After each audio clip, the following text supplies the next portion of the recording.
Être enfant de Dieu ne commence pas avec les actes. Être enfant de Dieu commence avec l'Esprit de Dieu que tu reçois. L'Esprit de Dieu placé en toi. Maintenant, l'Esprit de Dieu te parle tous les jours pour que tu te soumettes, afin que tes actes correspondent à sa personne. Il vient en toi pour t'aider à poser des actes qui correspondent à sa volonté. C'est ainsi, il y a des païens. Écoutez-moi. Écoutez-moi. Église, écoute-moi. J'insiste, écoute-moi. Il existe des païens, des gens qui n'ont jamais mis leurs pieds dans l'église, mais qui ont l'Esprit de Dieu. On t'a mis dans la tête que c'est celui qui vient à l'église qui a l'Esprit de Dieu. Mais laissez-moi vous dire, qu'est-ce qui est difficile à comprendre? Est-ce que si je dis aujourd'hui, dans l'église, il y a des démoniaques, est-ce que c'est faux? Est-ce que c'est faux? Répondez-moi. Il y a des gens avec des démons dans l'église ou pas? Il y a des sorciers dans l'église ou pas? Il y a des occultistes dans l'église ou pas? Le problème, ce n'est pas d'abord l'adresse. Je veux que les choses soient claires. Comme il y a des démoniaques dans l'église, il y a aussi ceux qui appartiennent à Dieu dans des bars. Yes.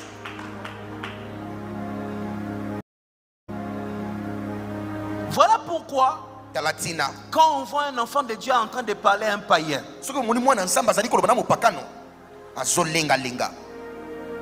Jésus est venu. Il mangeait avec des pharisiens. Il est entré dans la maison des Zachée, tout le monde est scandalisé.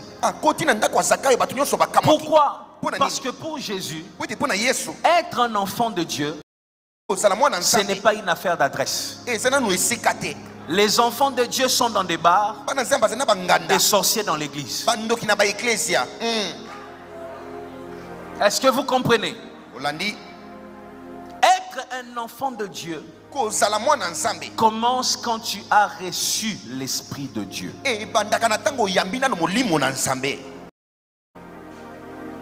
Il y en a qui ne sont pas baptisés. Arrêtez aussi de penser que l'Esprit de Dieu descend dans l'homme le jour où il est baptisé. C'est faux. Le baptême est un symbole de l'alliance. Ce n'est pas le baptême qui donne le Saint-Esprit. Écoutez ce que je vous dis. Il y en a qui sont baptisés, mais qui continuent à être démoniaques. Il y en a qui sont baptisés, qui marchent selon la chair. Est-ce que vous voulez me dire aujourd'hui que tous ceux qui sont baptisés, eux tous craignent Dieu? Non, arrêtez de faire semblant. Répondez-moi. Est-ce que eux tous craignent Dieu? Ce n'est pas le baptême qui donne le Saint-Esprit. Tout est parti du baptême de Jésus.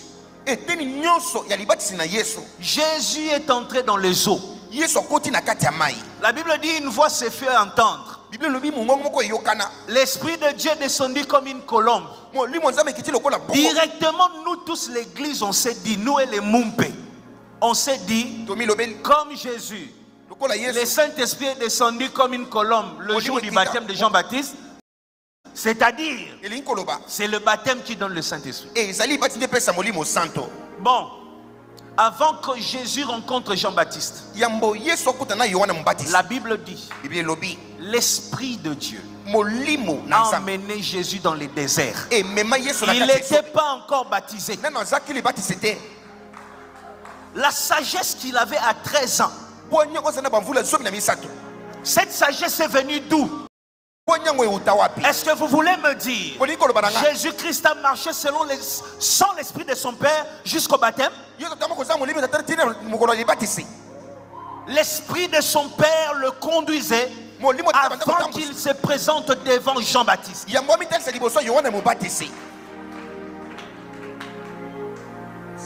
Ok, ça va, on est d'accord. Jean-Baptiste lui-même alors. Quand est-ce qu'il a reçu l'esprit?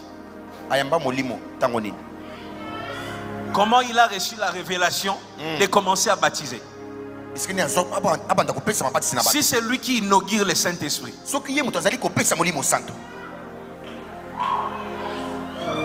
Quand tu es appelé par Dieu, baptême ou pas, l'Esprit est en toi. Maintenant, quelqu'un va me dire, écoutez, arrêtez de dire baptisama aux Molimo Santo. Arrêtez avec ces langages-là. Ce n'est pas le baptême qui donne le Saint-Esprit. Le baptême est un signe, un témoignage public de ta foi envers Dieu. C'est-à-dire, je confesse devant le monde que j'ai accepté Jésus-Christ comme Seigneur et Sauveur. Je m'identifie à sa mort. Je descends dans l'eau, c'est-à-dire je suis mort avec Christ, et quand je sors, je suis ressuscité. C'est tout ce que ça veut dire.